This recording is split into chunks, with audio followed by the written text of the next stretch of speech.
Azama-Edwards on Goliath Radio. Gwen,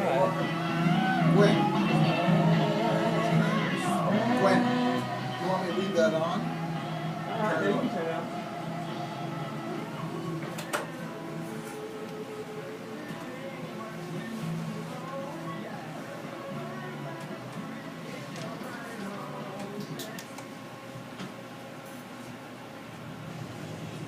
Stan, you've been sitting much too long, much too long. Welcome, welcome, welcome, welcome to Truth, a radio program designed with you in mind, a program whose sole purpose is to empower you, our listeners, for information leads to knowledge, and knowledge is, you got it, power. And as always, I want to empower you to take control of your life, those things that impact you, your family, and your community. As always, too, I want you to go to the website at www.gwen-truth.com so you can access all of that powerful, powerful information that will help you to be what? All powerful. That's right. The more you know, the more you can go, is what some pastors say at churches. Praise God. That's the last one, okay? Do go to the website, www.gwen-truth.com, so you can access all the resource listings, and you will find links to municipalities, county agencies, state agencies, federal agencies, and advocacy groups. Also go there so you can chime in on the query that we have going, and we're asking you about what you view as more important. You know, all the scandals that they're coming up with, and then finding out there isn't a whole lot to them. And I can tell you, since I've lived over 60 years, that been there, heard that, you know, I don't care what part it is. But hey, to me, what's more important are the jobs, getting jobs for people who are unemployed and underemployed, better paying jobs, you know, health care, and all the other areas that deal with the economy and the like. But I don't know, maybe you feel differently. So go to the website so you can chime in on that question. As has been stated, I'm Gwen Azama-Edwards, former city commissioner, retired city clerk, city of Daytona Beach, current president of AE Enterprises, Inc., a consulting firm on politics and ethics. This is a great, you know, this has been a great and a beautiful, beautiful week. In fact, you know, the truth is that living in Florida, living in this area, since the month of January, all year, we've just had beautiful weather. And even when it gets hot, it doesn't stay hot long. And even when it rains, it doesn't rain long. And hey, I could work for the chamber, couldn't I?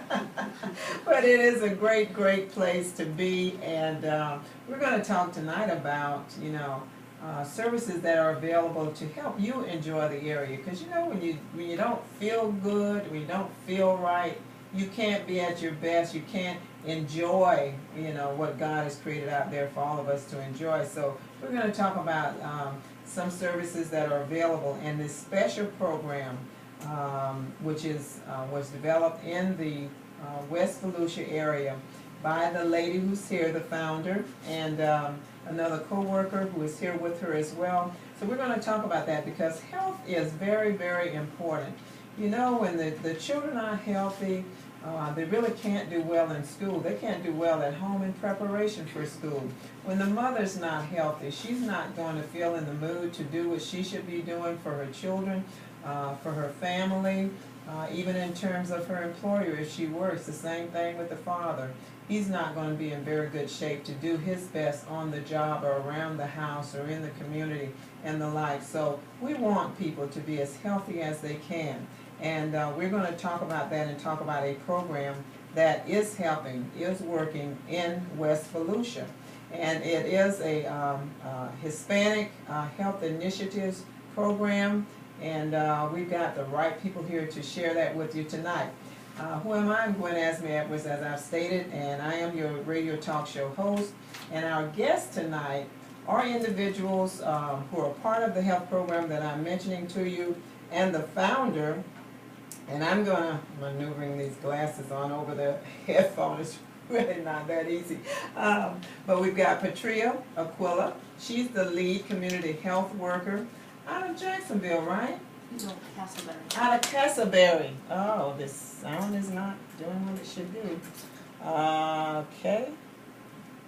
And she's out of Castleberry. And we've got Josephine Mercado, who is the founder and the executive director for the program. And I'm going to ask, I'm going to start with you, Josephine. If you, I'm Gwen, Josephine, Patria. Ask you if you would share how the program started and why you started the program, why you felt there was a need. Now, I will say to our listening audience that I was at the health summit put on by the Volusia County Health Department, and they've been doing this, I guess, for the last 3 years at least. And this was one of the innovative programs that they shared with us, and as soon as I heard you guys talking about what you had developed and what was the success you were having in the life, I wanted to hear more about it, and I wanted to share it with our listeners. So that's why you're here tonight. And again, if you would, Josephine, share with us why. And I do need you both to talk right into the mic. Just draw it close and almost eat that sucker. Well, first of all, Gwen, thank you very much for inviting us and for allowing us to share this information with your audience. I think that empowering begins by our taking control. Absolutely. And that's how this all began. I moved here back in 1999 with the idea of living a life of being semi-retired. I was here maybe 4 months when I was invited by a group of Hispanic professionals to help prepare a report on the health status of Latinas residing in Central Florida. This report was being prepared for the National Latina Institute of Reproductive Rights. And basically we were going to focus on domestic violence, teenage pregnancy, high school dropout, and breast cancer.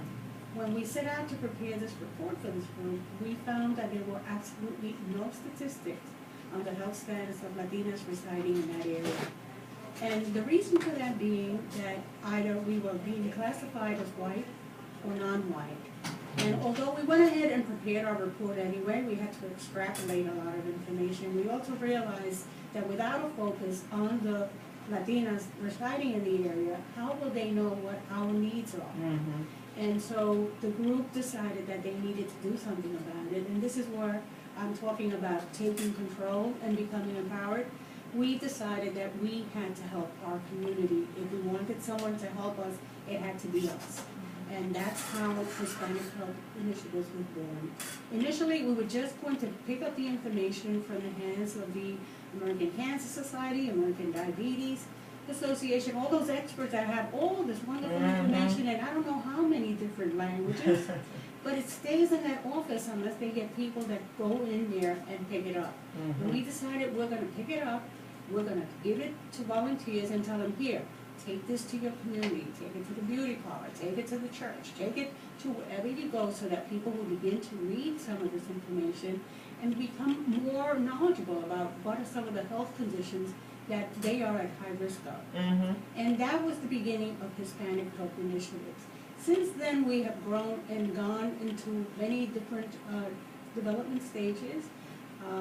One of our first campaigns was the Domestic Violence Pilot Project, and it was basically just to show the community that, hey, we can do it if we try.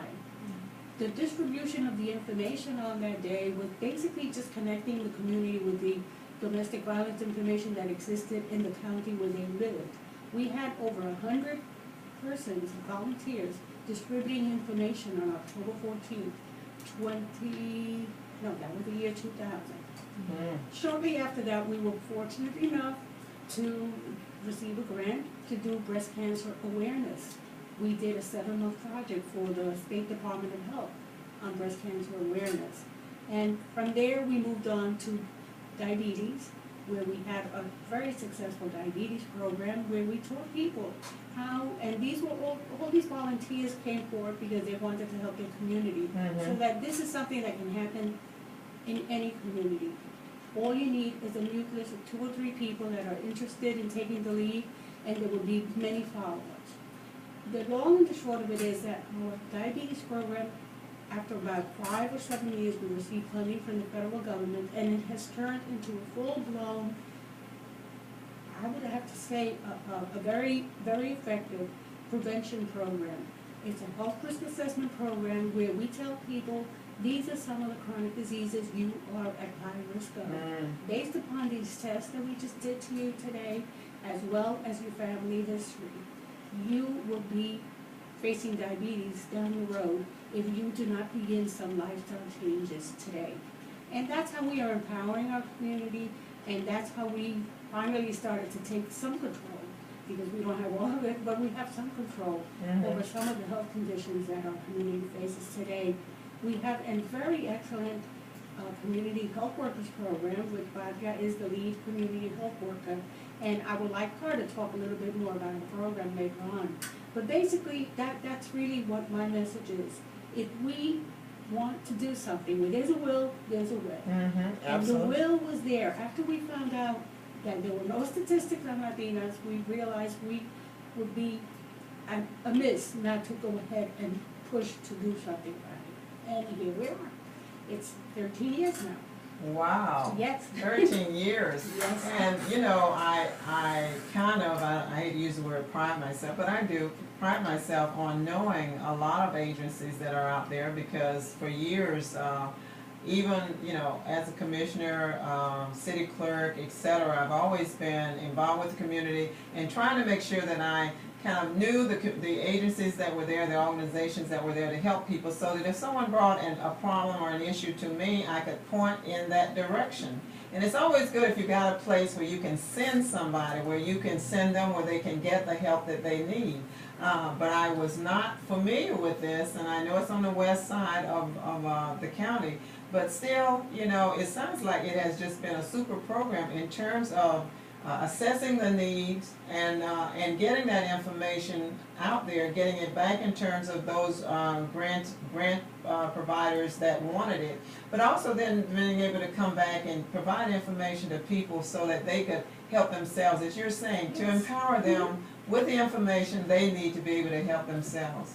And you know, there are a lot of people who would sit back and say, why don't people do this and why don't they do that? And when the bottom line is that they would if they knew. Right. If they had the information. They were armed, you know, we talk armed and dangerous in church too, but still, if they were armed with that information, boy, they could really and truly do a lot to help themselves. So that's in part what you're doing then as a community health worker. Correct, yes.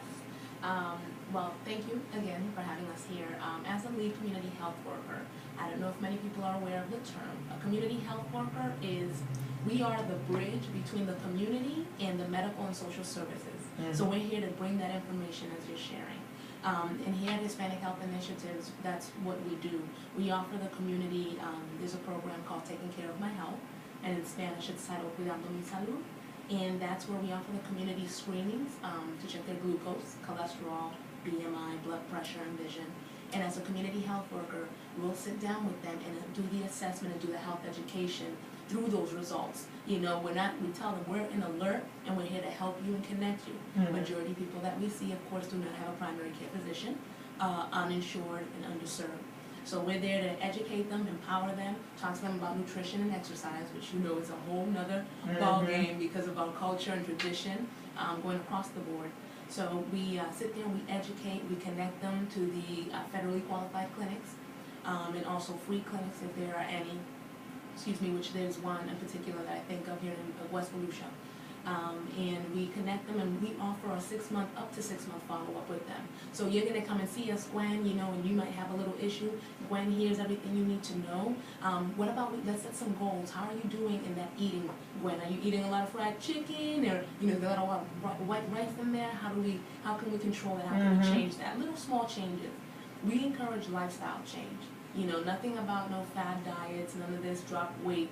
That will happen slowly as you change your style and your lifestyle and different things. So that we're there to educate and inform for sure, and to be there as that support. I'm sure, as you know, physicians and nurses don't have the time to go with every patient and break down every situation. Therefore, that's where we come in. You know, we handhold, we try to help you, we're your support, and we're that go-to to help you get to where you need to go. Now, how many individuals have you worked with over those, the years that you've been in business, so to speak? It has to be in the hundreds of thousands by now, because at one time we did very, very successful health fairs, which we have cut down on simply because there's so many health fairs all over the place nowadays. But one of the things that we did, again, going back to addressing the needs of the community, when we formed the organization, our goal was to eliminate some of the barriers that were out there to access to health care. And of course, language and culture were one of the major barriers. There was a serious lack of staff that spoke Spanish fluently, and the understanding of our culture was not there. Not that there's a vast improvement today. We still need more culturally and linguistically prepared people, but nonetheless, that was one of the issues that, so we made sure that everyone that we touched, we wanted them to understand what we were saying, so it was spoken in their language, and we also had their cultural and traditional information in our minds when we were reaching out to them. So those were two areas that we wanted to make sure we cleared up.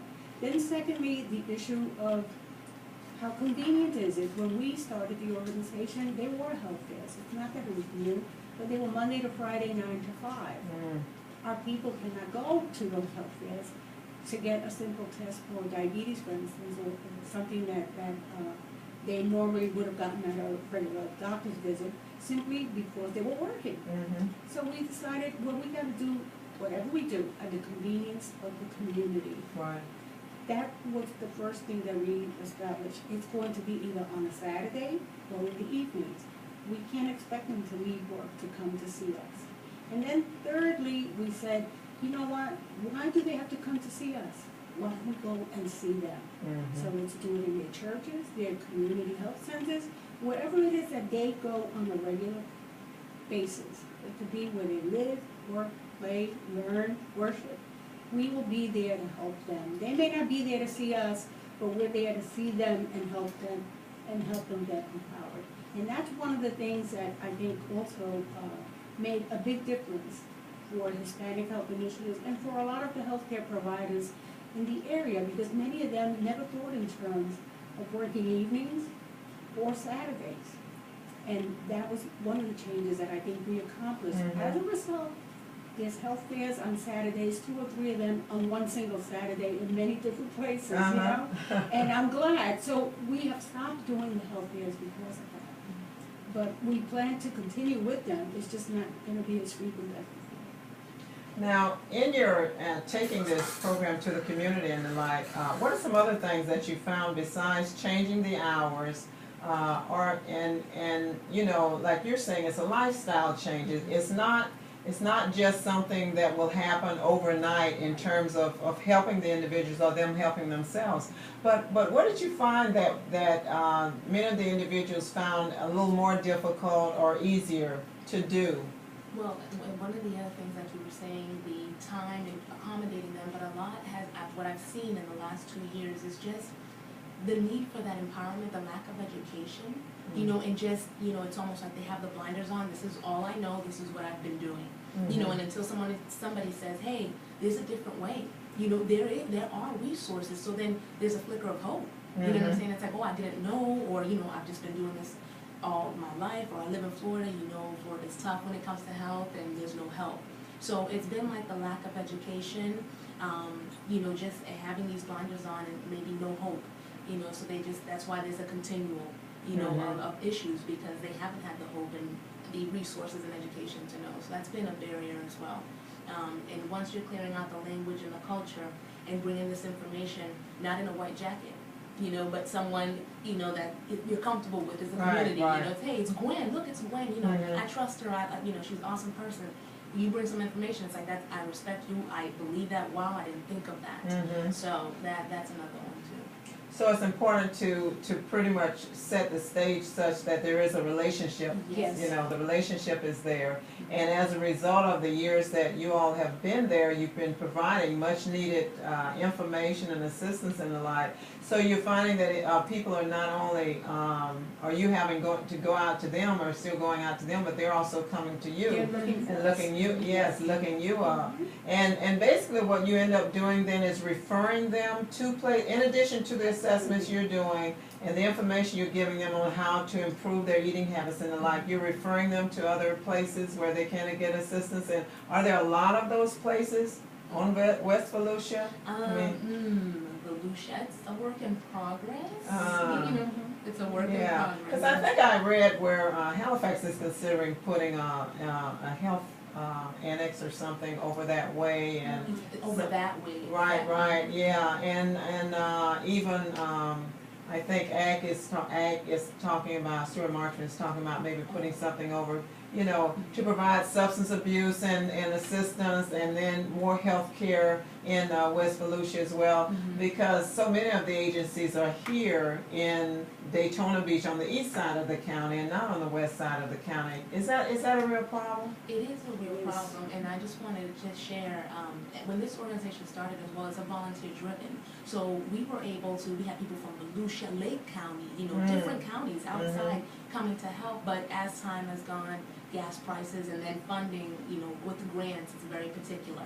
So then you find us now constrained to Orange, Osceola, Seminole, and Volusia. In Volusia, we're working back up because we may have, volunteers to help us to bring back that information. But it's just amazing how in all the counties, everything is different. So in Volusia is one of the ones that there's a struggle. As a matter of fact, I know you had said to look up some stats and we're going back to the ranking. Yeah. Volusia County is 43.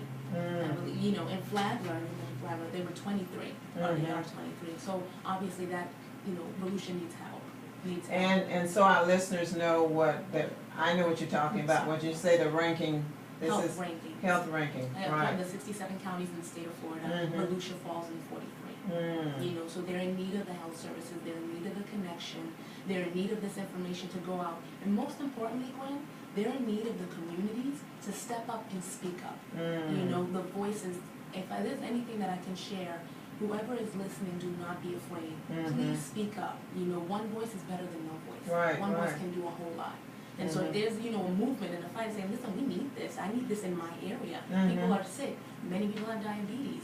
We have to do something about it. Right.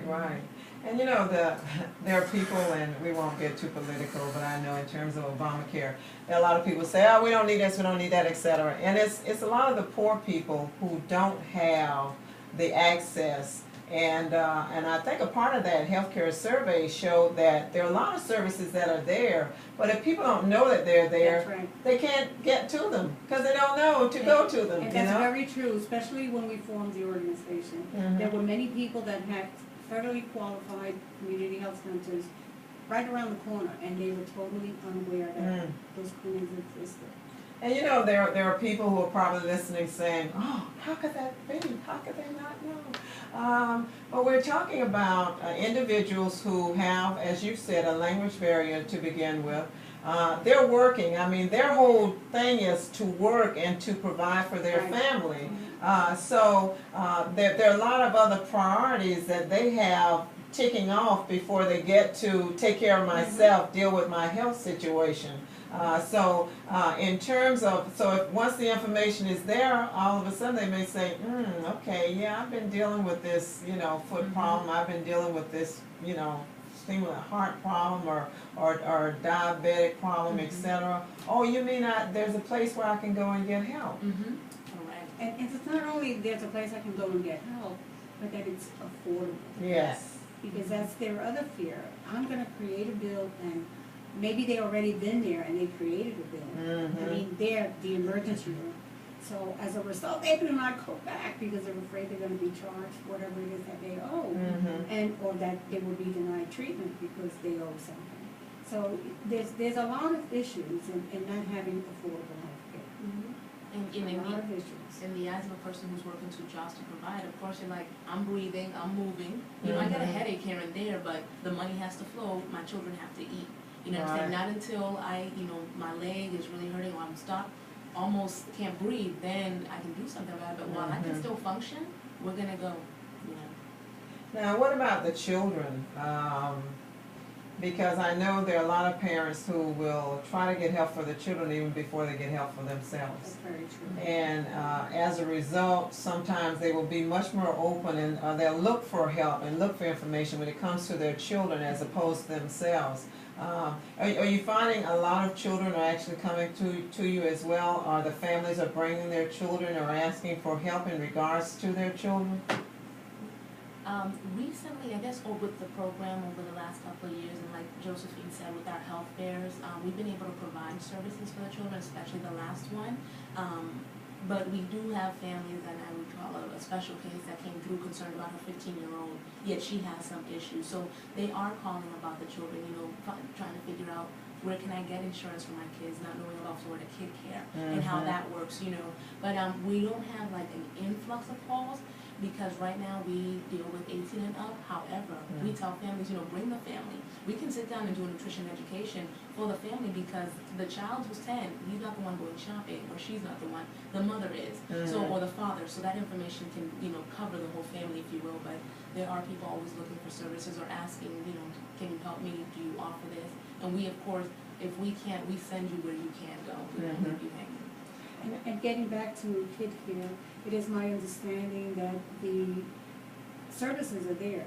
Unfortunately, there aren't as many parents coming forth. Right, yeah, And fewer. some of them have, and unfortunately, they have run into a lot of trouble. And the trick is to continue appealing and appealing. Thank you, and that appealing. is, That's the trick.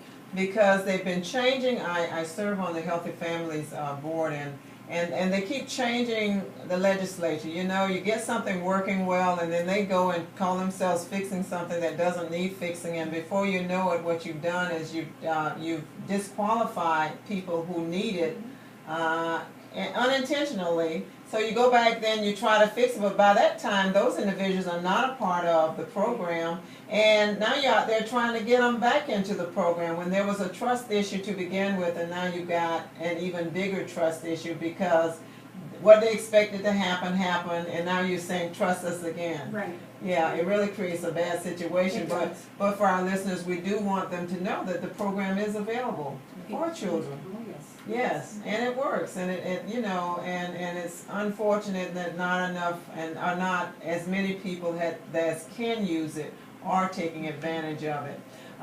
We were talking about too the eating lifestyle as far as eating habits and the like. And I know one of the things they found on the east side of the county is that in terms of the, what do they call it, food desert or whatever, that there's not enough healthy food. Thank God that there are more and more of the places where you can go, you know, on the weekends and the like to buy farmers markets to buy fresh vegetables and the like, which is excellent. I know of maybe one place and maybe a couple on the west side, but are there more of those places, and that the opportunity to get fresh vegetables and the like and fruit? You know something, Gwen, if you would allow me to email you, we keep a list of farmers markets, and maybe, I don't know if you could post it on your web or share, because there may be more. We're trying to keep a list per county to see what, you know, where are they located and that it's accessible to the community. And I don't know if you know this, because I'm sharing, because I'm still in shock and I'm happy about it, that those who have food stamps, farmers markets are taking food stamps as Oh, well. wow. Yes, the T card. I did not know that. Yes.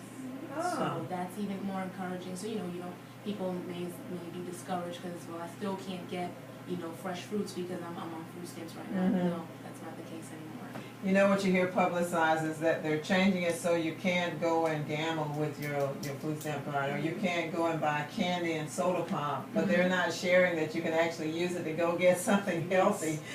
That's right. So we're saying you can go to the farmer's market, you can get your good leafy vegetables and all that other stuff that is so important to your health and to the health of your children as well. And these farmers markets really have some great products. Yes, they do. Yeah. Yep. And one of the things that I want to point out to your listeners is that because the products are so fresh, they last longer, they don't spoil as quick. Oh, Okay? wow. Because many of the products that you buy in the supermarkets, they have been shipped from somewhere else, and they have That's been true. treated with all sorts of chemicals and stuff to preserve them. And this is locally grown and very, very fresh. The other thing is that I believe Volusia has a farmer's market Wednesday mornings at the fairgrounds.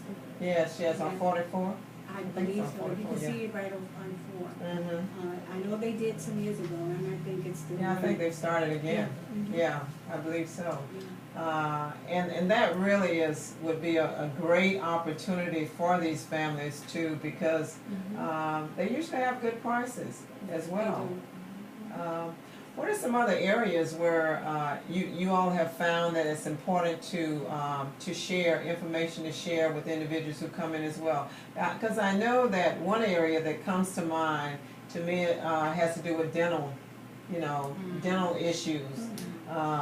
I was surprised as I'm researching Medicare, because I will go on that next year, but that's not covered necessarily under Medicare. So getting dental care is not that easy, but I believe we had people at the health summit where they were talking about the availability of some kind of assistance perhaps for young people. In general, young people, it's the adults that have the most problems with getting some sort of help with their dental care. The young people in general do, if not at local federally qualified clinics, then certainly through some of the colleges that have some dentistry program. Getting back to one of the questions that you raised earlier, we work in 4 counties, so we have the opportunity to see the differences in services in the 4. And regrettably, it's not only Volusia, because we find that Osceola also has a lot of pockets that have very few or no services. But as Batya mentioned, it is a work in progress, because there is movement in that direction.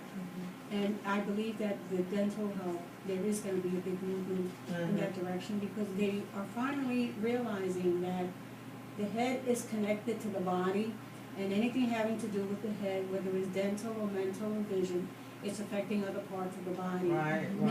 Many diseases begin in the mouth, and they're also realizing that. So it's important for them to begin to start treating the dental issues as early as possible in order to avoid chronic diseases that might come down the road. Absolutely. And I really don't think as many people, there are as many people as should realize that what happens in your mouth actually it goes straight to your brain. Exactly, yes. And that's why it's so serious and so important. There are a lot of elderly people who may not feel that they can afford the dental assistance or whatever, and they go around with this bad teeth, for year and year and year after year after year after year.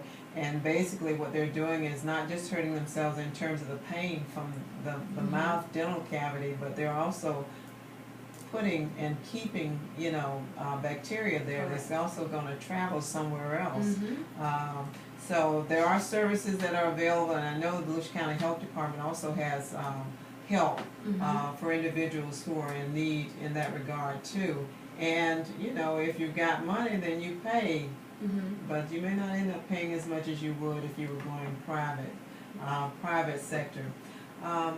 The service that you've got, you said it's been in effect your program has been in effect for what, 13? The organization opened June 2nd, the year 2000. That was when we got our incorporation papers. All right, so it has definitely been 13 years since this month.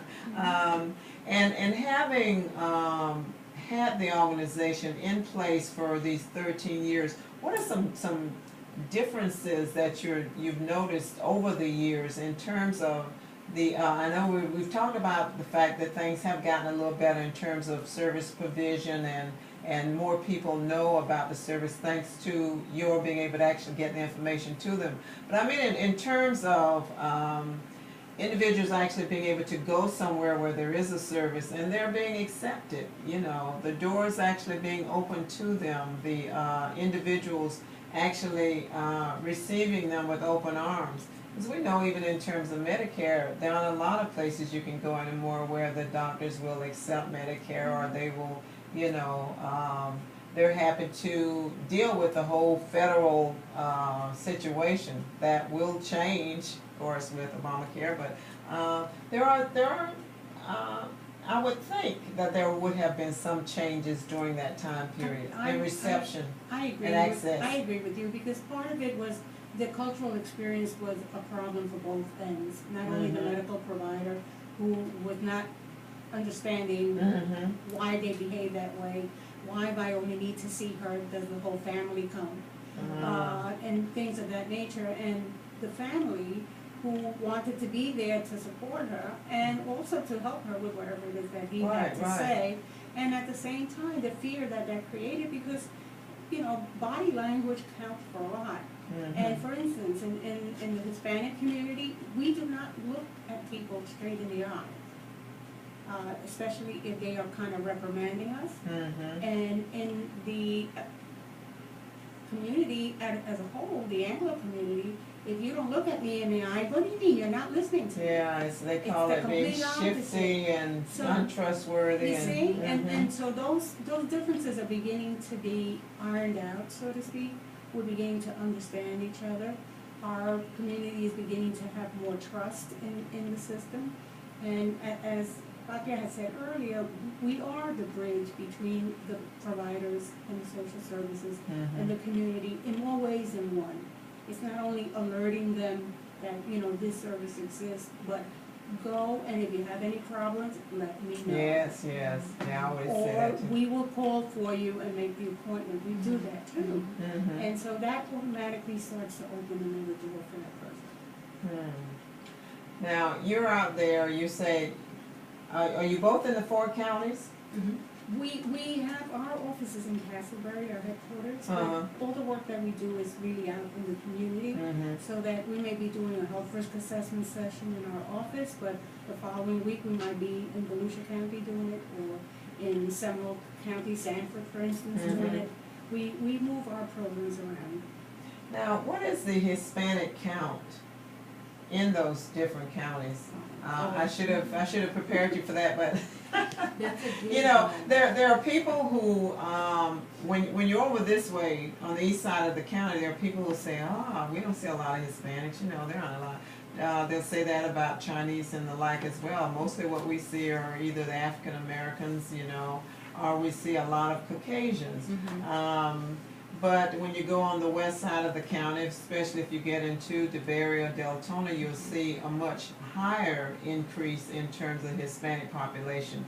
And there are other areas like Pearson, where you have the Haitians as well, as, you know, so it's not just those who come from Mexico or Puerto Rico and the like. So it really, there are pockets depending upon where you go, still. And is it, you know, I don't want to be stereotypical, but I know that there are people who will say that for a lot of African Americans, and it has been an issue over the years where we will congregate amongst each other as opposed to spreading out in the community, so you end up with a concentration of us because we feel more comfortable around each other as opposed to in areas where they may not, we feel they don't want us, you know, or we feel uncomfortable or whatever else. Is that a similar thing that has happened with the Hispanic community in the various counties as well? Oh, yes. Definitely. I would say so, and actually what I ended up doing, I don't have for Seminole, Osceola, and Orange, but in Volusia, the Hispanic percentage is 11%, where in Florida it's 23%. So I was like, okay, that's almost half, you know. And in Flagler it was 9%, in Florida 23%. So, and just to share with the listeners that there are 52 million Hispanics living in the United States, which represents 16.7% of the U.S. population. And by 2050, we're expected to be 132.8 million. So we're definitely a growing population, a growing ethnicity, and we have a lot of similarities, believe it or not, African American and Hispanic. And so what you were just sharing is definitely the same as well. Now, let me ask this too, because I had a gentleman on who was a part of the Hispanic, well, they've been in existence now for a few years, Hispanic Chamber of Commerce, and I know they just named a new executive director. And we were talking about the different dialects and the different groups of Hispanics. Because they come from, I mentioned Puerto Rico and Mexico, where other, Dominican Republic, Okay. Cuba, South America, that's, there's Peru, Ecuador, Chile, Argentina, Yeah. Colombia. yes. and do we have them from all those South. areas all here? Oh, yes. Mhm, Yes, mhm. unlike Miami, where I don't know what it's like today, but initially it was primarily a Cuban population, and Puerto Ricans, and now Right. it's been changing. I've been here, it's gonna be 14 years, and it's been United Nations. Oh, wow. Always. We have always had a mix of all of South and Central America. Mm-hmm. And yes, there are differences between the groups. We all speak some form of Spanish. I don't want you to, yes, that's what unites us, the language. But there are a lot of differences in traditions and values, even in some of the use of the words that we use. Some words are fine in one group, and in another that's cursed. You don't use that word, that kind of stuff. Yes, that happens. Yeah, I've heard a presentation by the Hispanic Chamber of Commerce last year at the airport, and that was part of the issue they brought up in terms of community, in terms of creating community, to find some common area where everybody could get on board despite any dialect issues or variances in terms of culture and the like, that you could find some common ground where you could all agree that this is an issue, this is a problem, and basically in your going out and in terms of what you've been pulling together, you've been able to pull together information that says that these are problems, these are issues, related to health, related to family life, related to community. And it's those types of things, I think, that draw, irrespective of where they're from, draw them together so that at least in terms of this issue, we can come together and we can work together to make it better. That's right. For all of us, for families as well as for the young people. And for the aging community. And I know one of the issues that was mentioned had to do with the fact that a lot of the younger people can't speak English. What the older people try to do is make sure that the younger people continue to remember and speak their language as well, because that's important to a continuation of the That's culture, very right? Right. It's not only the culture, it doesn't hurt to know two languages. And it's something that now everybody's beginning to realize, gee, I wish I had spoken or paid more attention to my Spanish. I feel that way as well. It doesn't hurt. And one of the things that I see that is happening is that they want you to speak Spanish at home. It's not just that you keep the language, it's that they want you to speak Spanish at home. Again, for the same reason, not so that they will not forget the language. Right. I grew up, my first language was Spanish, and I learned English in school. But at home, we always spoke Spanish, and my father was a bit more fluent than my mother. So with him, sometimes, I talk English, and then my mom was speaking Spanish. And then same with my brother, but it's interesting to see the dynamics sometimes too, because my brother will speak it, just not as fluently as I speak it. It's just that he's younger. But yeah, the overall want to keep Spanish in the home. And now even in my generation, seeing we're always talking about like it's good to learn two languages. Like, man, you should keep studying and speaking. Yeah. We have a Sister Cities organization, and we have a sister city in Campeche, Mexico. And I know that when we've made visits down there, the individuals in high levels of administration, they actually could speak English very well. In fact, they were fluent with it. But they said still whenever they went out in public, they would speak Spanish. because there was always the fear that you might say the wrong thing that has a different meaning than what you think. Right. And you always wanted to say what it was that you were trying to say, and you didn't want to have any missteps or anything. So even though they understood it and they could speak it, they would have an interpreter there, and they would, of course, always speak in Spanish. Which was interesting because, you know, there are some people who think because someone has an interpreter or because they're speaking Spanish or whatever other language that they don't understand English, and then they'll say certain things in English thinking, oh, they won't understand anyway. I would say to our listeners, be careful because they may know it better than you. Ah, goodness. Oh, I need to say, we're just so busy going into this that I forgot to say, okay, you listen to Truth with Gwen Azama-Edwards. My guests are with the Hispanic Health Initiatives in West Volusia and actually in 4 counties, and we'll share those counties again. And this is WLE, Goliath Radio, 1380 AM on your radio dial in Ormond Beach, Florida.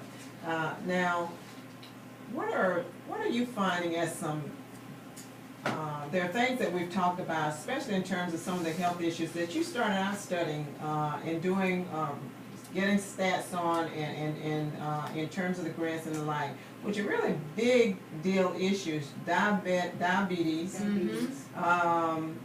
breast cancer, Cardiovascular. yes. Yeah. So yeah, those are the main issues. As a matter of fact, give me 1 second, because with our program, that's pretty much what our program is centered around, is the diabetes, cardiovascular diseases, and obesity. And yes, we have obesity. Yeah, I hear that American Medical Association, I think, is now calling it a disease, or Yes, is what I heard recently. So, yes. and it is, and that's something that we try to tell those that come through and through the assessment. You know, that your BMI being 25 and over, between 25 and 29, that means you're overweight, and your BMI is related to your weight and your height, and then there's a formula. Then from 30 and up, there's obesity, then extreme obesity.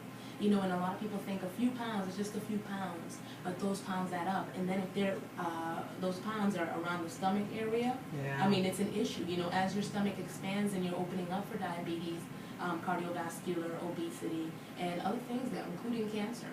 So those are what we focus on. And surprisingly enough, with this 3-year program that we've been running, we've seen, I think, it's not here, I think it was a low percentage of diabetics per se, but they had 2 or more risk factors.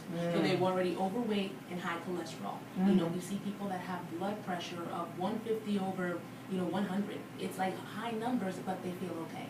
You know, or it's been a while since they've been to the doctors. Right. Glucose at 400. You know, that, I mean, borderline, but I'm either a diabetic, can't get medication, or, are you serious? Like, it's just of a shock, or they're already accustomed to it. But those are the major issues that we're running into with diabetes and other life.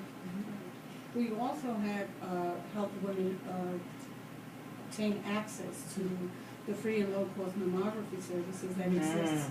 Every county has, the Department of Health usually in that county has this service, which is free or low cost. It's primarily free for women ages 50 to 64. So we have also been very successful in connecting a great number of women through our programs for that service. Because really, early detection, whatever your issue is, early detection will help you survive those health issues. But again, if you don't do the test, if you don't know, they can't help you, you can't help yourself. Which is a major reason why what you do is so important. Now, you're funded now for... We're about to end the program that she was describing, and we just received another grant through another funding source. We're going to continue. That grant is specific to Seminole County. Oh, okay. But we're constantly writing proposals to see where funding will be coming from, and we anticipate that we will be able to extend it to other counties too. But I think that what's important now for us and for our community is that the people that we have been helping all along have been the uninsured and the underinsured. And this is where the Affordable Care Act comes in. Yes. We know that many of the people that we have been helping will become eligible for some sort of subsidy or some sort of help, be it through Medicaid or the federal government, and they need to enroll beginning with October 1st. The window of opportunity is from October 1st to March 31st, 2014. People need to enroll. They should learn what are their options so that they can make an informed decision, and they can start learning what their options are from now. The learning is already there. They just launched this week a new healthcare.gov website. There's an 800 number. People can begin calling that 800 number. It's 24/7. It's in over 150 languages, including Spanish and English. Wonderful. And, Yes. you know, so there is no reason why our community cannot finally begin to try to access healthcare. And I just hope that our goal is to get as many people enrolled during that window, so that we will show those that have been in opposition to this board that this works, and that yes, our community wanted it and needed it, and now lo and behold, they are enrolled and finally are going to get the health services that they need. Wonderful. So you too and your staff will, and volunteers hopefully can help to get people enrolled in the program, to get the health care that they need. And that's awesome. Now, did you have something at your site, one of your sites on yesterday? Well, The announcement. What's the announcement? It was the announcement with respect to the launch of the new website. We had the regional director visited one of the clinics in Sanford, where he did a demonstration on how easy it is to access healthcare.gov and go in there and start playing around with that whole website, so that you can start to get a feel of where you're going to go when it's time for you to enroll, because people can enroll online themselves. Some are going to need help. There's going to be navigators that are going to help them enroll. And others, they can also do a paper application, but the fastest way is going to be the online application. Okay, and the website is healthcare.gov? Yes, www.healthcare.gov, that's G-O-V at the end. Yeah, and listeners, do not be intimidated. Do your research, do the education, and help those next to you. Again, it's healthcare.gov, and that 1-800 number is 1-800-318-2596. Again, 1-800-318-2596. I'm going to make sure I put it in the description of our YouTube that I will be uploading on the show as well. I don't know, the light keeps changing on us on this, but we will do that. And I thank you for stressing that, because it is just so key and so important that individuals who are so badly need healthcare services sign up for the service. You know, and there are a lot of fear tactics out there, and there's a lot of misinformation and just wrong information out there as well. But it's so easy for people to go in and check it out and have someone help them if they need the assistance. And just get the help that they need, because again, if you don't have good health. Gwen, and let me tell you, and this was Josephine, who I know she has it, I believe, still in her signature at the in your email. Healthcare is not a political thing. It's a human right. It's a right. Absolutely. You need to be healthy in order to function, and that's really the bottom line. You know, whether you're white, black, Hispanic, you're 65, you're 12, you need to be healthy in order to function, or else, you know, what's left. That is, I did read that, and I did appreciate that as well, because you're right. It is not a political issue. It really is something that's so key and so important to our communities, you know, our communities overall. Are there any other, is there any other data that you'd like to share? I'm looking at because we were talking about dental and the oral health, and you have information that says that the national survey data suggests a higher proportion of Mexican American children ages 12 to 23 months may experience dental, and that must be dental cavities, Right. more so than other race or ethnic groups. So there are some issues that are much more prevalent and have much more of an issue or a problem in terms of solutions than with the Hispanic population. As we found with African American population, there are just some groups where there are just some issues that either they again don't have the information or don't have the time, or sometimes even make the time to go where they need to get certain services. Where are your offices located? Definitely. Our office is located in Castleberry. We're at 201 Live Oaks Boulevard, and that's Castleberry, Florida, 32707. And I'll give you our phone number. We have a local and a toll-free, which is 407-339-2001. Again, 407-339-2001, and the toll-free is 866-377-2583. 866-377-2583. And if you would allow me, Gwen, you mentioned dental again, and I don't have their information, but the Good Samaritan Clinic, it's in, I believe it's in Deltona. Just referred someone there for dental, and they're a free clinic. If you have to fill out an application, make sure you qualify, but you do need to be a West Volusia County resident. But that's a start. And again, like you mentioned, the Volusia County Health Department, and if they can help you, they will refer you as well, because I was able to get some information from them.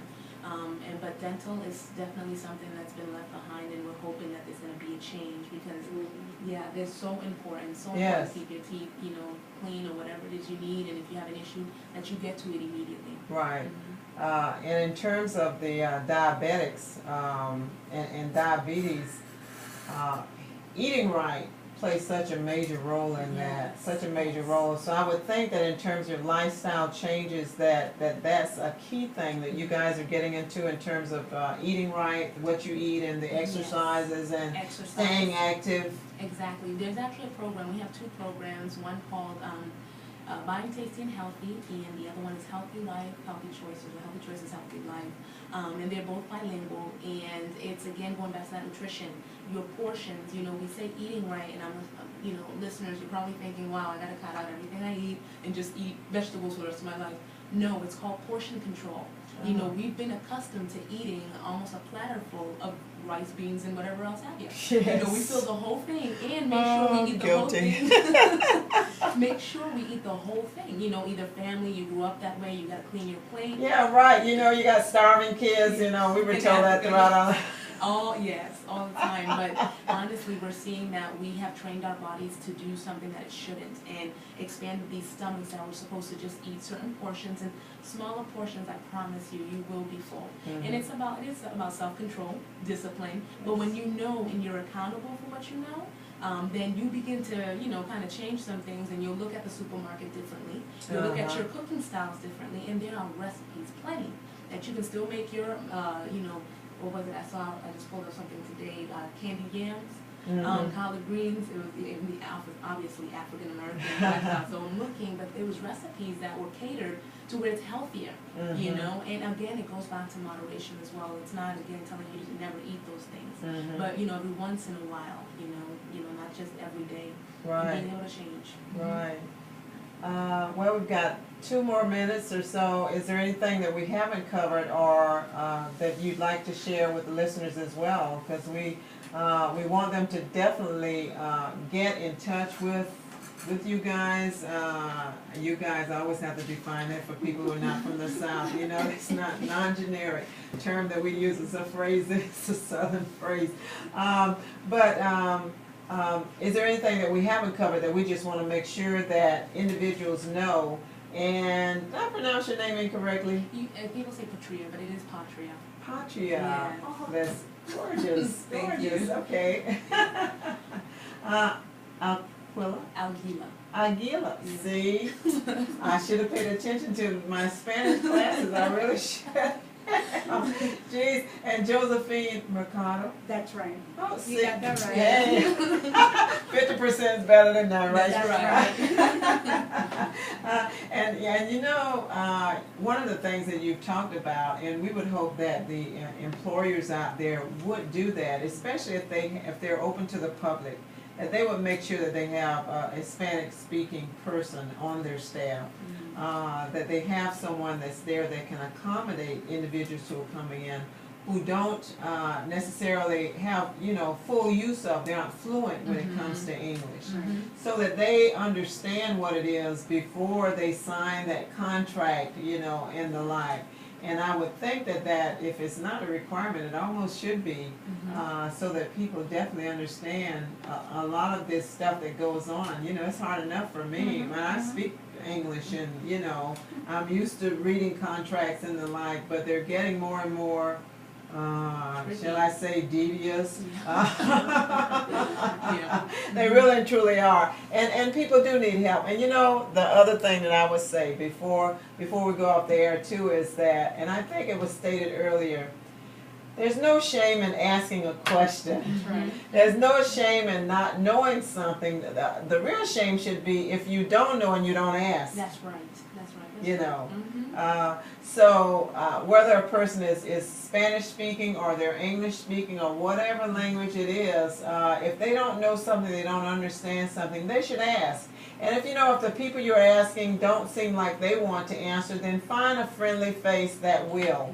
Because in a business these days, there are just those people who just have no personality, or they don't know how to deal with people. And a lot of times, you know, they're in that kind of a setting where they should know how to and understand the importance of good public relations and the like.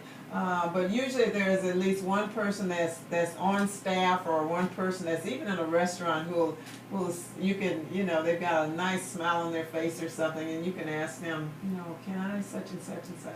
And I find that it works. It does work. You know, unfortunately, you know, with a lot of employers, they don't get a chance to see all of their staff in all occasions with the services they provide. But it is key, and it is important that people feel comfortable where they are. Absolutely. With the services that are provided. And that's one of the keyhole, I think the key stones of our community health workers' work.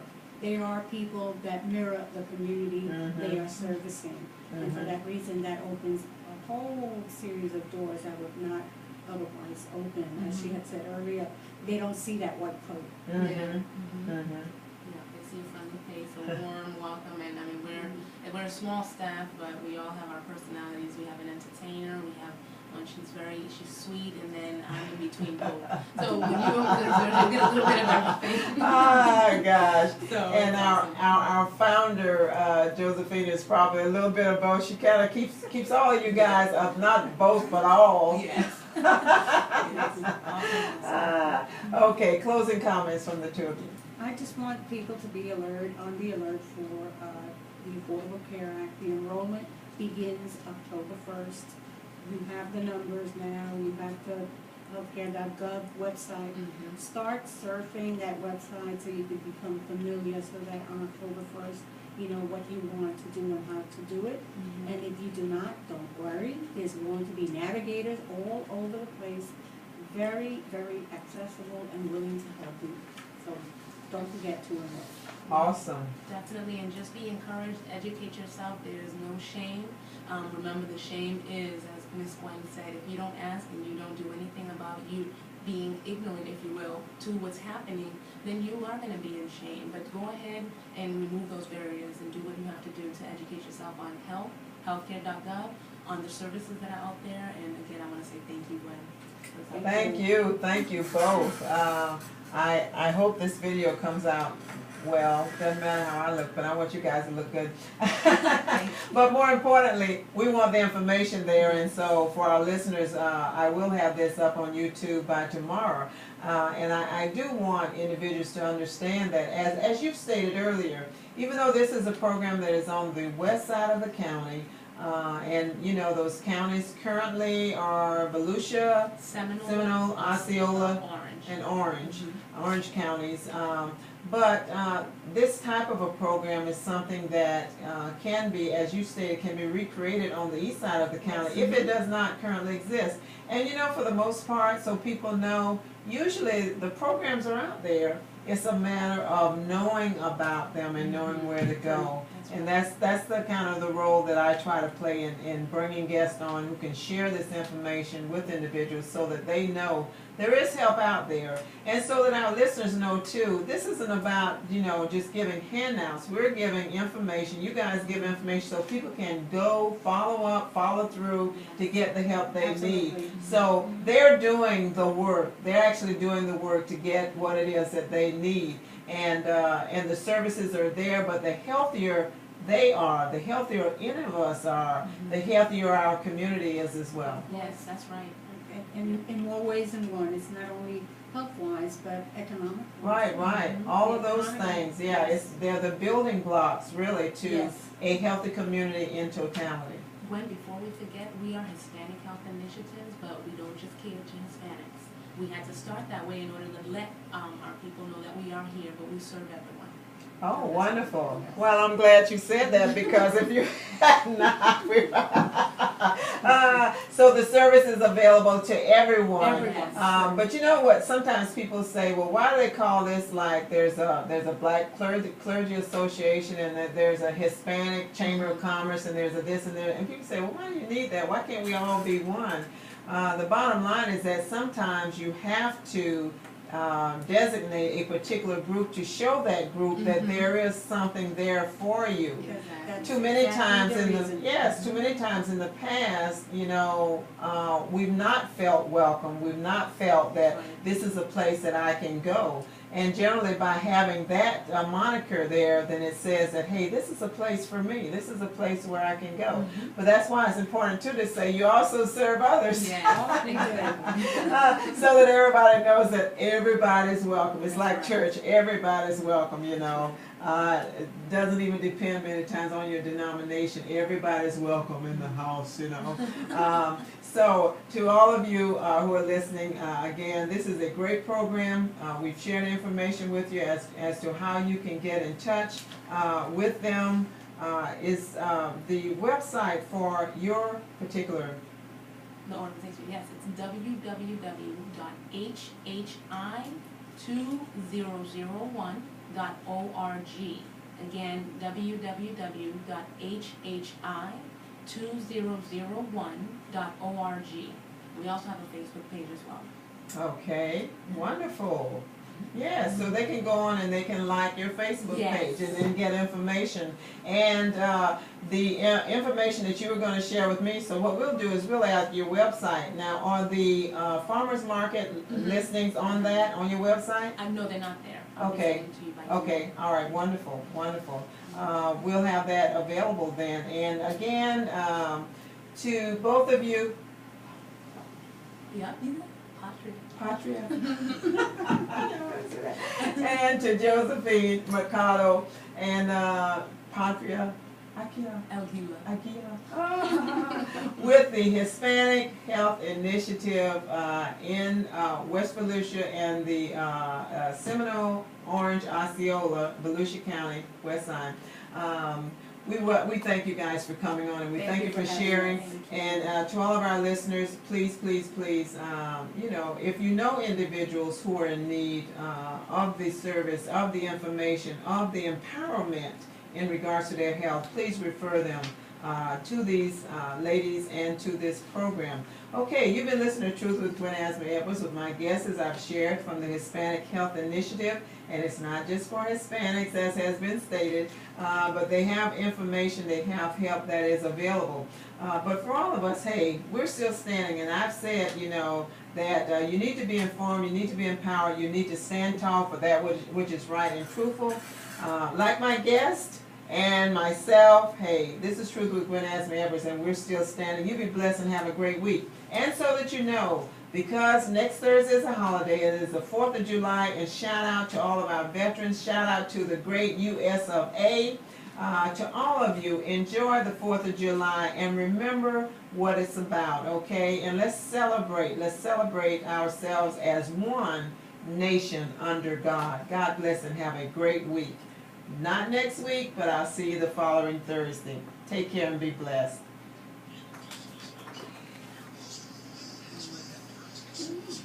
Thursday night on WELE 1380 Radio, Wonderful. Ormond Beach, Thank you for Florida. having us. Thank Yeah. you.